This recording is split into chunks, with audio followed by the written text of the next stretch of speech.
Good morning. My name is John Weigel. I live in Mixed-Up. I've lived there for the last 30-odd years.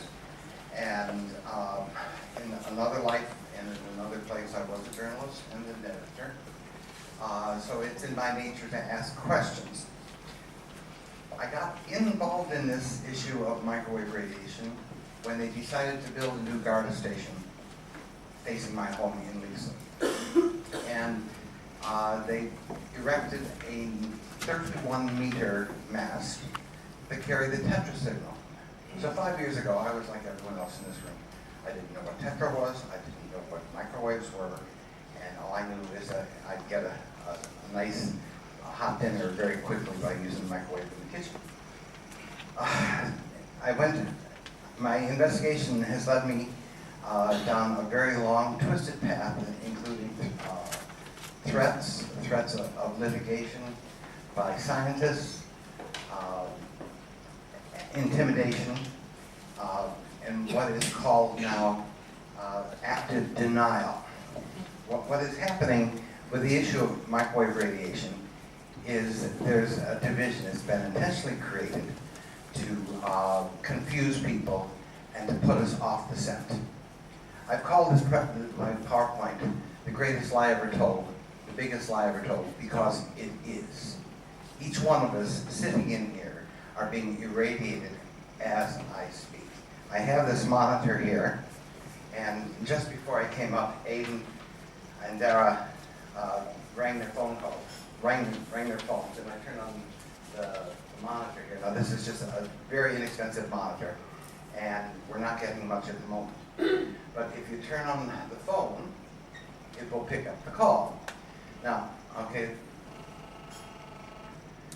there's something. Anyway, the point of this is it does pick up the signal. Now, okay, so that's going directly into your head if you hold it to your ear. But more importantly, you wouldn't allow someone to put a bullet into you. That's against the law. You wouldn't allow someone to put a needle into you without your permission. That's against the law. My point is, why are we allowing microwaves, which are real? We all know they exist because the equipment works. Why are we allowing this being put into our bodies? Now,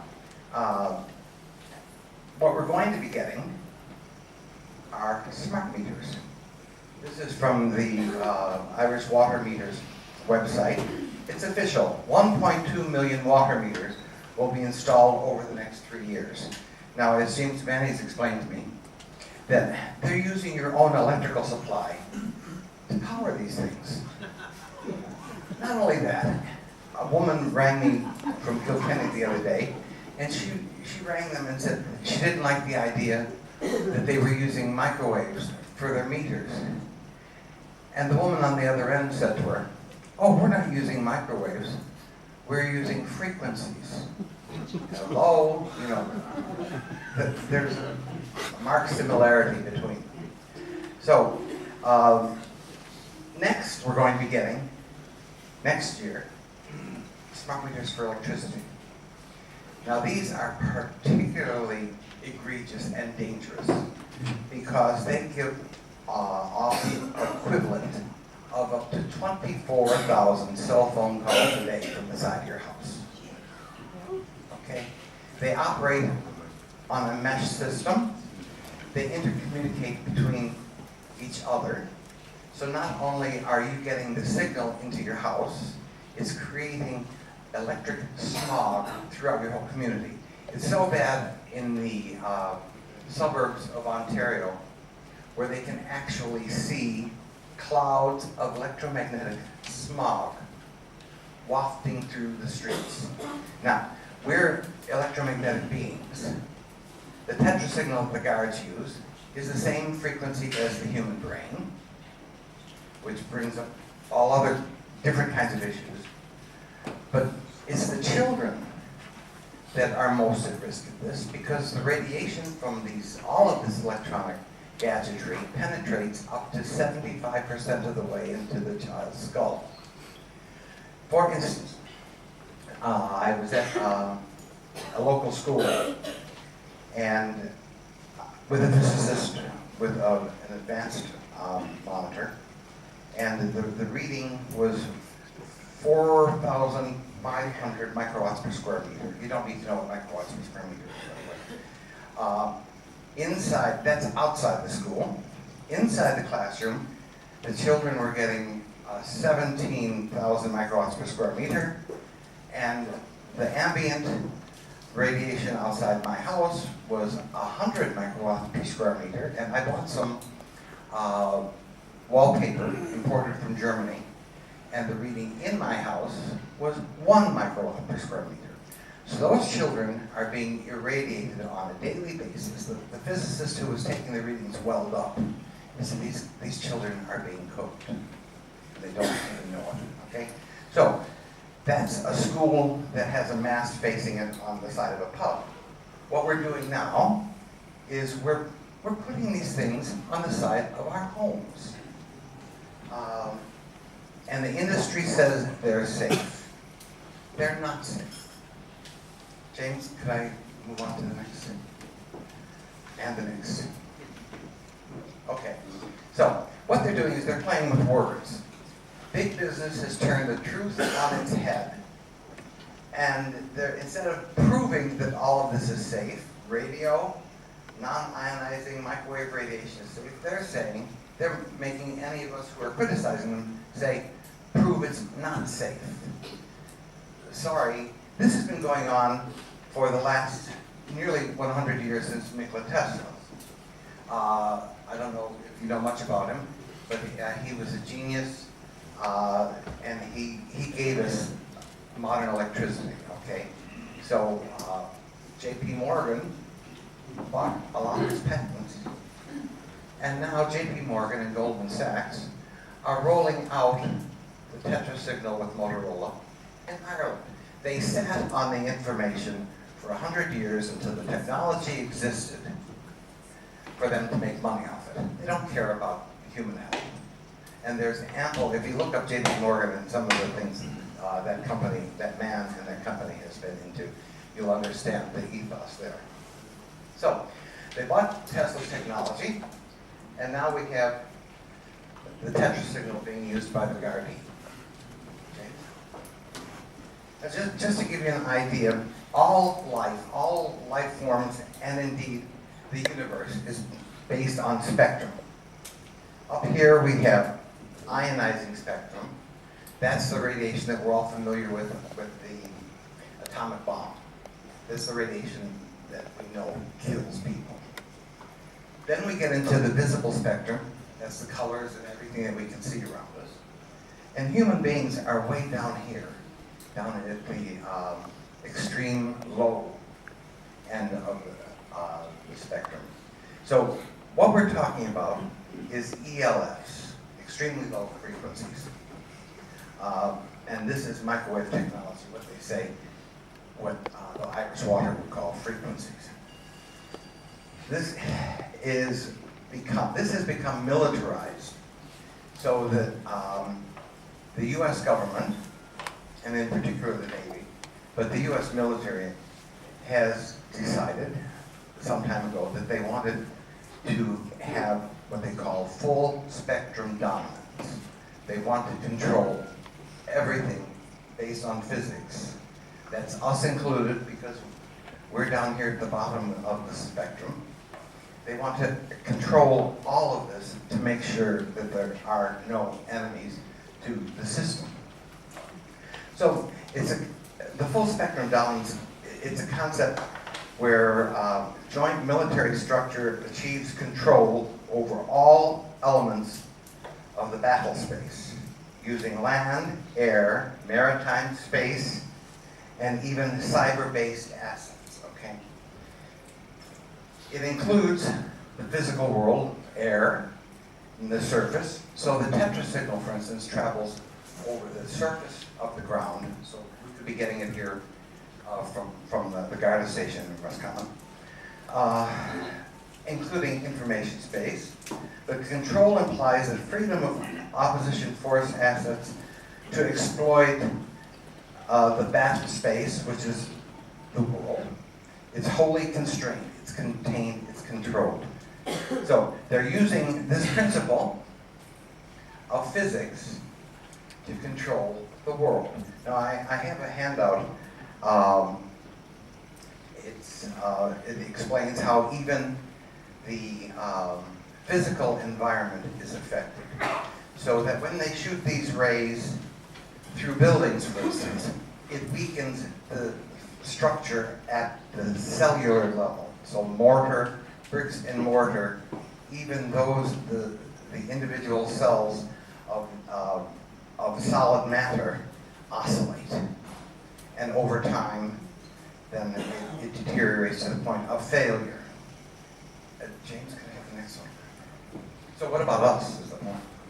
So Tesla even notified President Roosevelt that he had invented a death ray. This was shortly before he died, which is the genesis of this whole thrust of microwave technology. And in the 50s, there was the emergency of radio wave sickness in Moscow and Leningrad. And then in the 60s, the British were experimenting with frequencies to modify our minds. What they did, there's a gentleman, he's a lecturer in advanced physics. He was here in Dublin in April. His name is Barry Trower. He interviewed spies after they had been exposed to the radiation because they were refining their techniques to control the moods of people and how they were feeling as they're going about their daily business. So this technology has been around for quite a while. They know what they're doing, and it's been suppressed, basically. And we think it's for our own benefit because we're being defended. We're the good guys, and our government is protecting us. So, next one. So, what is the result of all this? Well, we know that microwaves affect us. There are all kinds of disorders attached to this. Sleepiness is one of the first ones. Depression, headaches, hyperactivity, ADHD, for instance, high blood pressure, microwave syndrome, which is a combination. It can be both hyperactivity and then low mood swings, chromosome damage, DNA damage. Just last week, I circulated a piece written by 3 scientists, Professor Alia Hansson from the Karolinska Institute in Stockholm, Dimitris Panagopoulos from the University of Athens in Greece, and George Carlo in Washington. And their paper says that the standards that are applied for safety are completely wrong because the human body and the cell in the human body is dynamic, it's constantly changing, and it's based on electromagnetism. And when confronted with electromagnetic frequencies, waves, those are constantly changing. So it verges on chaos theory, and they're trying to tell us that it's only harmful if you feel the heat from your cell phone, for instance. Feel what they call the thermal effect. Now, I don't have a cell phone. I was given one, and I held it to my head. That hurts. That's warm. Well, if you recall, a couple of years ago, Teddy Kennedy died from neuroma, an acoustic neuroma. That means it's a tumor in the ear. It was right where his cell phone, where he held his cell phone the whole time. So, as an aside, I know I'm supposed to be talking about smart meters, but it's all interrelated. So for those of you who have a cell phone, and if you're so insistent, keep it an inch away from your head and don't use it any more than 6 minutes a day.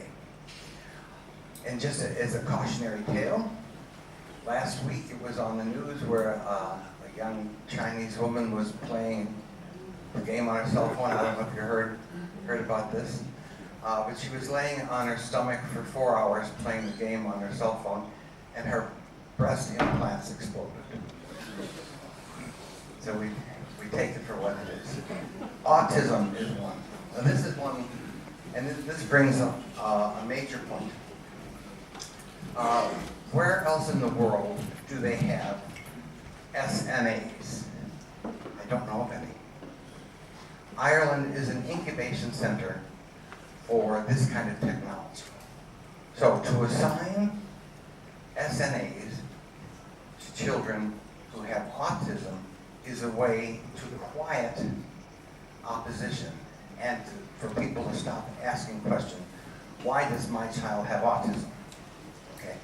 Now, I don't know if any of you are familiar with this particular condition, but it has to be one of the most heartbreaking for any parent to deal with an autistic child. And it has to be dreadful for the child who has autism because they actually know that there's something wrong and they can't deal with it. It is a tragedy and it is exploding across Ireland. Okay? Brain tumors is another one. As I said, with children, 75% of the way into their brains is how far these microwaves penetrate. And what's happening here is the minister, Rory Quinn, Minister for Education, he's rolling out the Wi-Fi in the classroom, and children are going to be sitting in front of iPads. Books don't matter anymore. It's the electronics. And he says, this is the way we do education. Well, if that's the way we do education, what about the French people who are taking this stuff out of the classroom because they think it's dangerous? Why is Ireland and the children of Ireland, why are they being subjected to this when there are such massive questions? And why are the French, are they that much smarter than the Irish? No, it's just they're being told the truth and they're saying no to protecting their kids, which is what every normal human being should be doing instead of a minister, by the way, whose brother is head of CEO of ESB, Lockwood Quinn. So, make of that what you will. Cancer, leukemias. This is another one that's new, and they don't have it anyplace else in the world that I'm aware of. There's a creepy disease called the dropping dead, is what they're calling it in Scotland. Sudden adult death syndrome.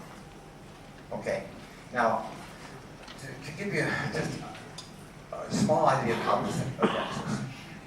My wife and I were driving along a back road up near Clondalkin in a place called Ronanstown. I don't go up there much. But simultaneously, we had someone in the back seat. So we had a witness, in other words. Simultaneously, my wife says, "What was that? My head feels like it's going to explode." And for me, the road in front of me became wavy, kind of like you'd see in the film where the sun is beaten down on a desert road. That was the exact effect. Simultaneously, we were right near, very close in fact, to the Ronanstown Garda station, where they know that 36 people have died. Guards have been transferred when they've kicked up about it. And what that signifies is that poor neighborhoods, poorer people are not able, they don't recognize it soon enough, they don't recognize what's happening to them. And they can test in those areas, where in middle class areas where I live, we kicked up and we got all of the other masks that they were going to put on the Garda mast. We stopped it because our Garda station faces 3 primary schools. So poor people are particularly vulnerable to this, and Ireland as an incubation center is there's no one checking, so they can research in a live environment. Now, they did that 7 years ago here, or in that loan, with a technology called broadband over power line. And that is a particularly dirty form of electromagnetic radiation. But it was done in that loan, and no one knew anything about it because you can't see it. So sudden adult death syndrome, my point there is that we have children dropping dead, and we don't know why. That brings up another issue here. We've got the health service executive has instructed all of the hospitals, the medical profession, that there are only 2 ways to treat people who are concerned about their health and electromagnetic sensitivity. One is by medication. Doctor, I'm feeling low, or my blood pressure is up. My child has autism, and the doctor will give a tablet or put you on a particular path. The other way they're dealing with it in Ireland is you are referred to a psychiatrist. So it's either a physical ailment that can be treated pharmaceutically, or it's a psychological problem, and we're going to label you, and then we can ignore you. Now, last week, and actually James was there, he was when the woman rang, Lucan has become the first free Wi-Fi village in the country. They had planned to do it several years ago in Dublin, and activists in California got it stopped in San Francisco, and the day after it was blocked in San Francisco, Dublin dropped the plans. So now they are doing it surreptitiously through the back door, through the county councils, and making Wi-Fi free in Lucan. I didn't hear one person ask for it. I didn't see a poster up demanding it. I didn't see people gathering, complaining, we want Wi-Fi, we want Wi-Fi. It's being imposed. And that brings up another set of questions that I'm not going to address here. So, James? Okay, now I mentioned Barry Trower, the physicist lecture, advanced physics lecture. This is his handout, and all I did was type up his words. What he is saying, for children, a little girl sitting in a classroom with either a laptop or her iPad, her ovaries are being irradiated. 57% of the follicles in her ovaries that are producing eggs are being damaged. The essence of this is that her children, she won't know the effects, she can't feel it, but her child is going to be damaged as well. And by the 3rd generation, there's complete infertility. Now, Barry Trower says that we don't have the right to do this to other people. Professor Johansson at the Karolinska Institute in Stockholm says 5 generations. So what we're looking at is one physicist saying 3 generations and it's infertility for the human race, and another one saying it's 5. And it's not just here, it's happening from in Australia. A woman I'm in contact with, Penny Auckland, in New Zealand. Her workers got sick and her animals died. You go to Thailand, Vietnam, 20,000 cattle died in one night. No explanation. I got a call this morning, or an email this morning from Serbia, Italy, the leukemia in the village, the Vatican, on a Vatican Mass. And they won. They won their case to stop the radiating of their children. France, the UK, Ireland, across America, we have dancing cows because they can't stand the radiation. Down in Wexford last summer, 5 cows were found dead in the field. And they said that it was lucky that the farmer who found them was wearing his rubber boots, or he would have been dead too. Down the road from me, across the road from Intel, farmer, his cattle, he had calves born without hair. Another chap had 14 horses in foal, and 14 mares in foal, and he didn't get one new foal.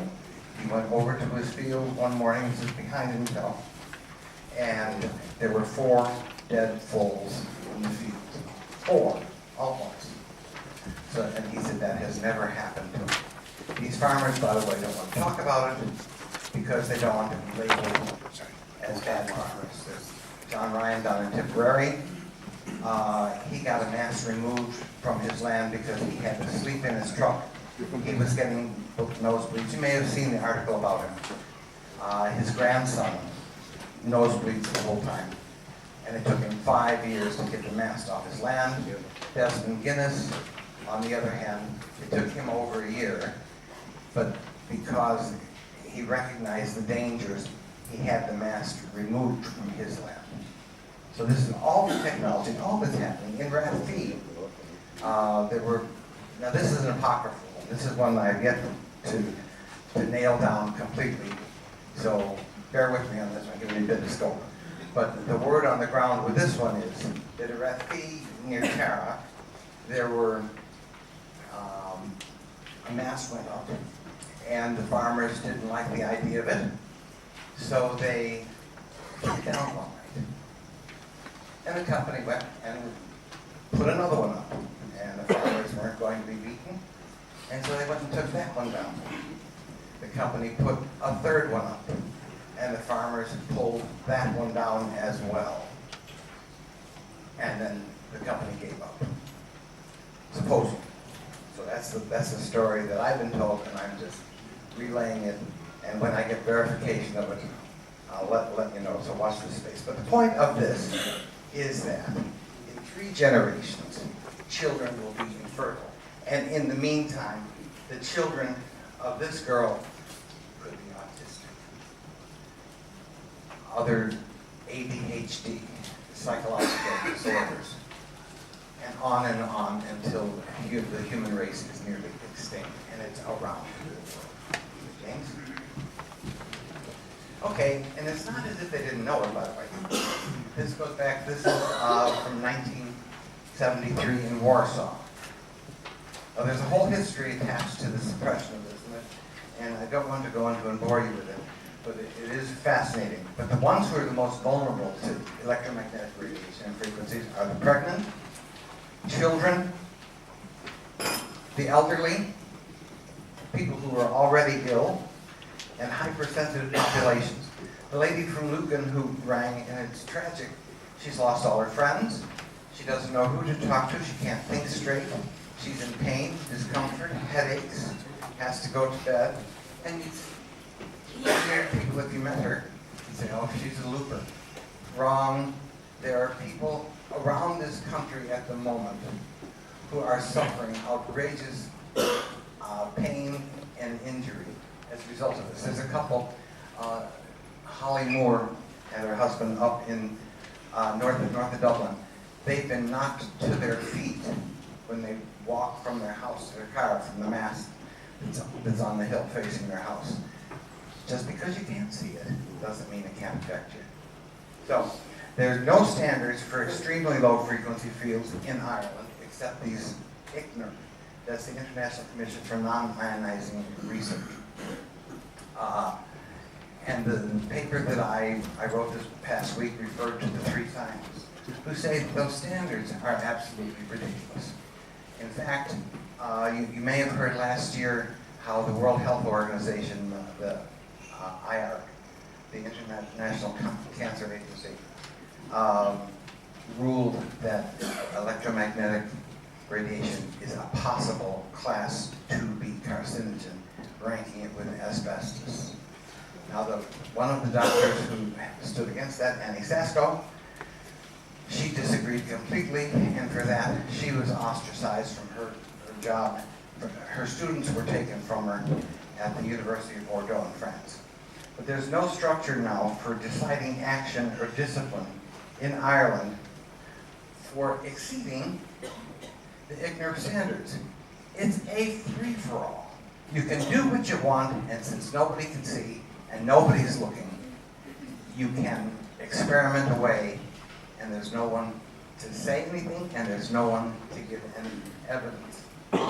It's completely outrageous that I could be standing on a corner, or you, in Dublin, and this happened, where they were experimenting in a live environment with sending signals from one van to another, and those signals are going through me. Did I give them permission to do it? No.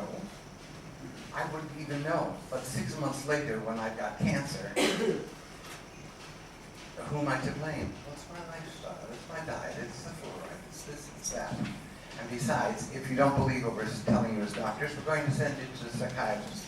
So you know, you're wasting your time. So, meanwhile, Ireland has among the highest electromagnetic radiation levels in the world because we're an incubation center. We've got Intel, we've got Ericsson in that zone. Ericsson, there's a reason Ericsson is here because they can do things in Ireland because of this laxity in our rules that they couldn't get away with in Sweden. So, again, just sad. Don't forget that. So the next time, if you hear about it, the next time you hear about it, think it's not the victim. That's what happens with this whole technology, is they're blaming the victim. Oh, that child, he had a heart problem, that child had a brain problem. Professor Andrew Goldsworthy says that the spate of young males that are dying, including Fabrice Muamba, was a Newcastle football player who had the heart attack on pitch, that there is an interaction between testosterone and microwaves in a body under stress, under physical stress. So just be aware of some of these things the next time you hear it, if you hear about it. And we'll talk about that in a moment.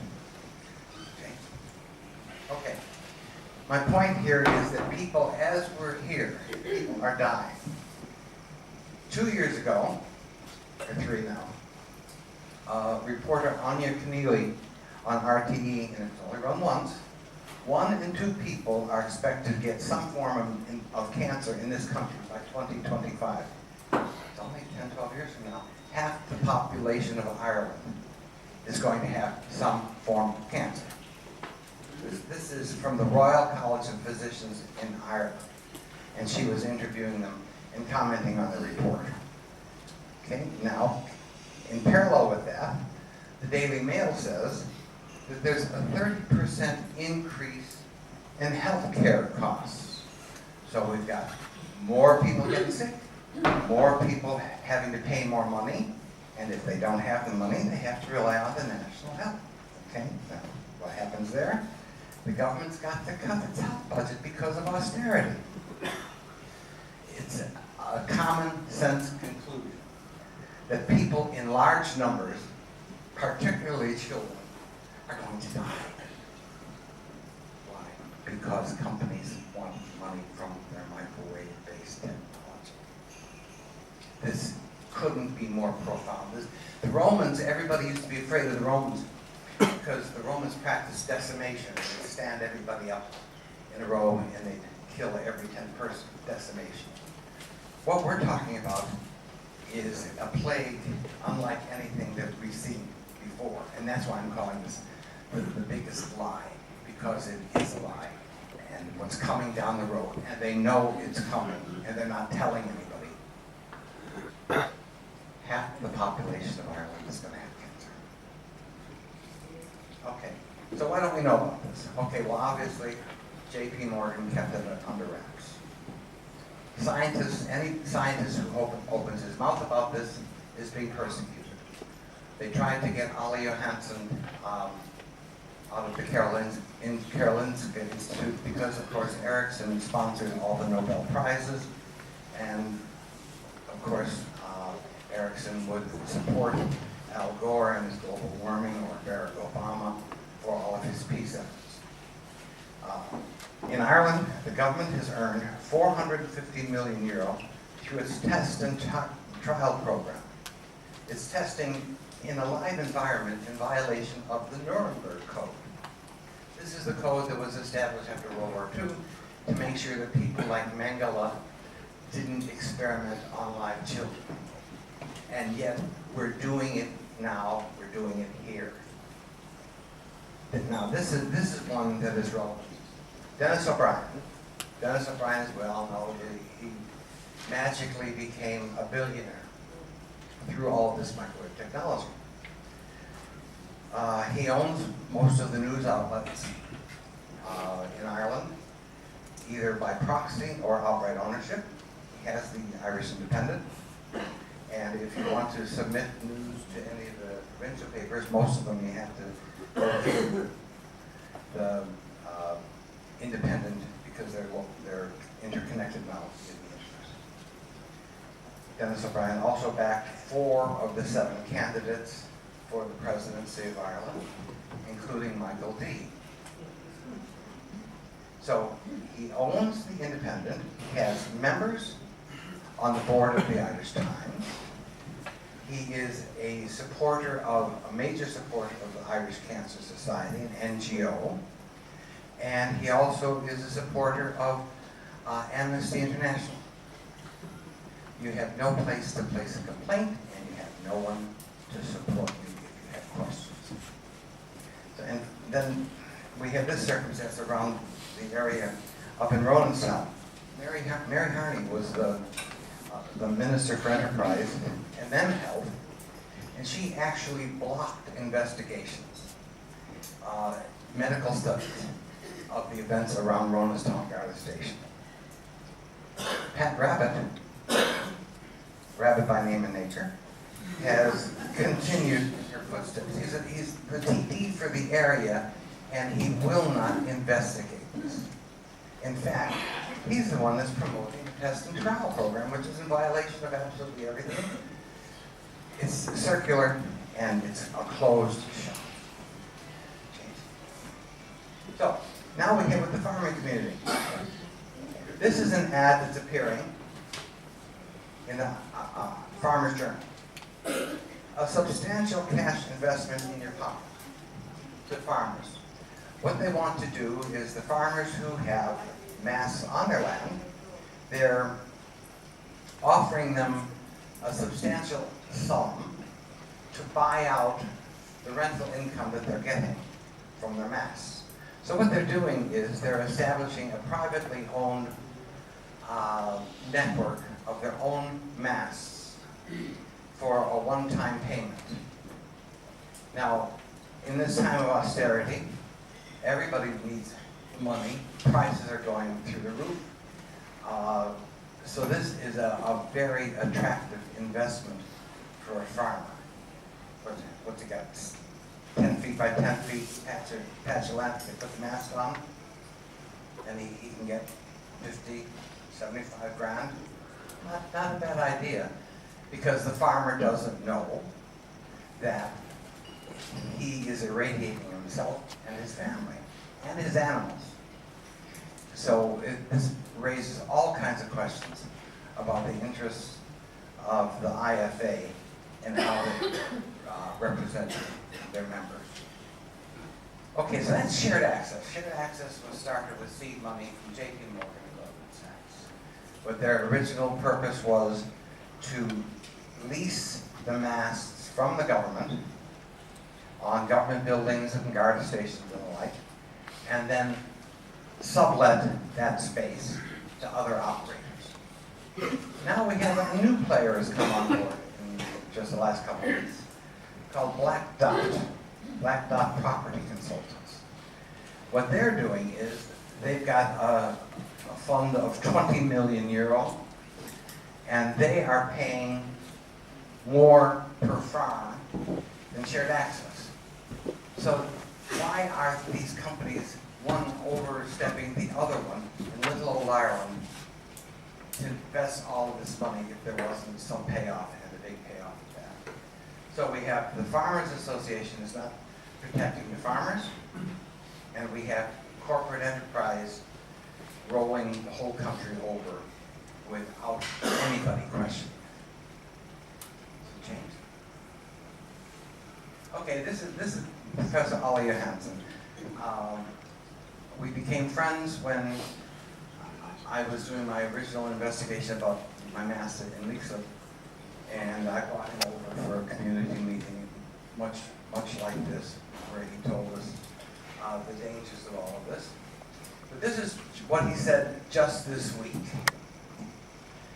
The industry already knows that this is dangerous. They do read the scientific papers too, and they know about the risks. I have the feeling that the industry has realized this for quite some time already, and that they have scientific evidence themselves that they hide. In 1990, a couple of American scientists proved that mobile phone signals damage DNA, and that was repeated again just a couple of weeks ago by Dr. Panagopoulos. The industry wants to shed off this evidence by replicating the study. They spent a huge amount of money on hiring European scientists to do the experiment again. However, the European research proved that the Americans were right.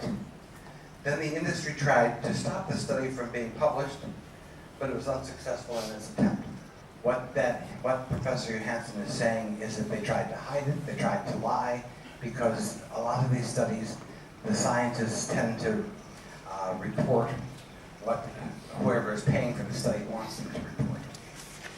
Oh, so now we have this book. This is a book by Deborah Davis. Excuse me, this is translated from PC to Mac and back and forth, so sorry about the mix-up here.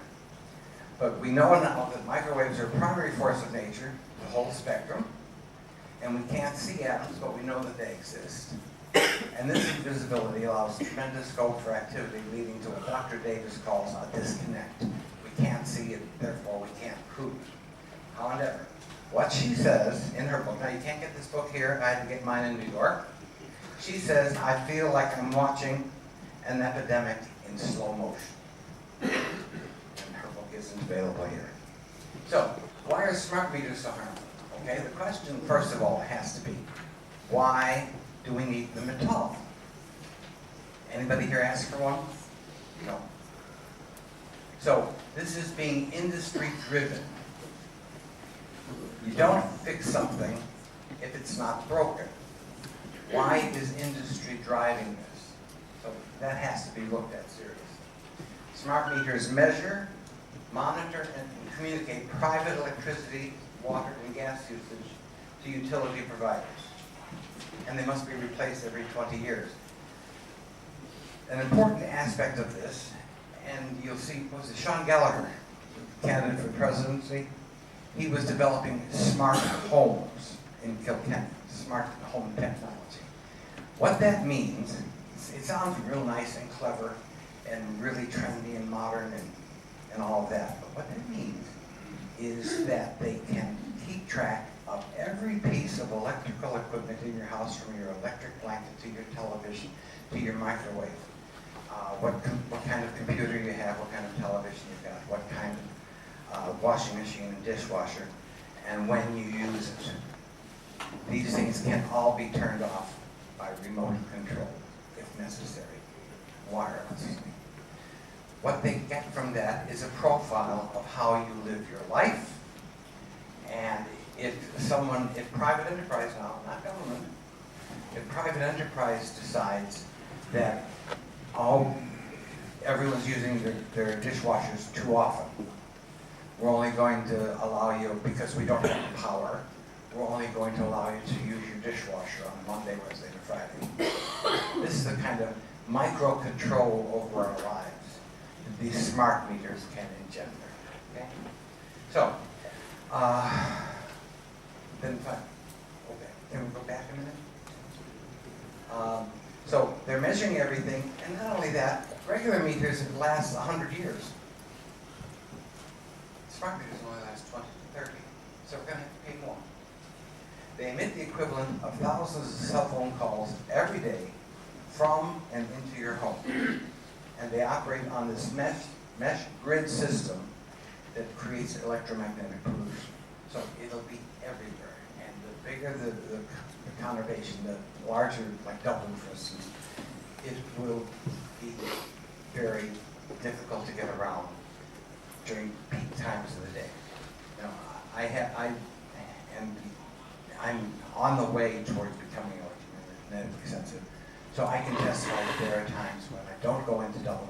If I have to go into Dublin during the day, during the week, I have to go home and go to bed for an hour and a half. End of story. But that's just my personal experience. There are many, many others out there. So what's going to happen in Ireland? So this is Barry Trower. He was here in April. And at the moment, he's gone into seclusion with the secretary. I don't think it's anything personal, I think it's professional. And he's preparing a document that is going to be fit for legal action. It's simple. In Ireland, you are going to see an epidemic of birth defects with livestock and children that will put thalidomide way into the shade. That's going to happen without a shadow of a doubt. You are also going to lose the viability of your country, and that can't be helped as well.